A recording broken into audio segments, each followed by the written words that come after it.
আপনি যখন এসআইআর নিয়ে নিজেদের পিতৃপুরুষের কাগজ খুঁজতে ব্যস্ত, ঠিক সেই সময় মোদী সরকার ভারতবর্ষে নতুন লেবার কোড লাগু করে দিল। এই লেবার কোডে কি আছে, কতটা ভালো আছে শ্রমিকদের জন্য, সেটা নিজেরাই বিচার করুন।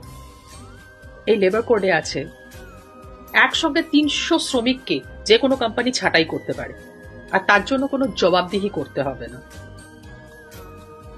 5 বছর পর্যন্ত শ্রমিকদের মাইনে নাও বাড়াতে পারে, তার জন্য কাউকে জবাবদিহি করতে হবে না। এবার আসি 3 নম্বর পয়েন্টে, খুব গুরুত্বপূর্ণ। আপনাদের অগ্নিবীরের কথা মনে আছে? 4 বছরের সেনা। সেই রকম লেবারদেরও এবার থেকে ফিক্সড টার্মিনাল চাকরি হবে, অর্থাৎ রেগুলার চাকরি তারা আর করবে না। এবার থেকে ফিক্সড টার্মিনাল চাকরি, তার মানে 5 বছরের জন্য চাকরি, 10 বছরের জন্য চাকরি, এবং তারপরে কর্মহারা।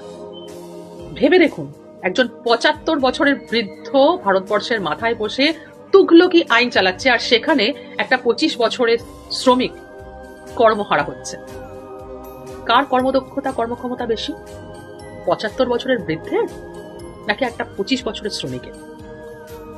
এবং এখানেই শেষ নয়, আরো শুনুন, মহিলাদের নির্যাতন বা নিষ্পেষণের সুবন্দোবস্ত করা আছে এই লেবার কোডে।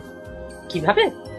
এবার থেকে মোদির বন্ধুদের খাদানে বা খনিতে মহিলারা রাত্রিবেলাও কাজ করতে পারে, এবং সুরক্ষা ভুলে যান, কিচ্ছু নেই। অন্ধভক্তরা কি বলছে এই নিয়ে? অপেক্ষায় রইলাম কিন্তু।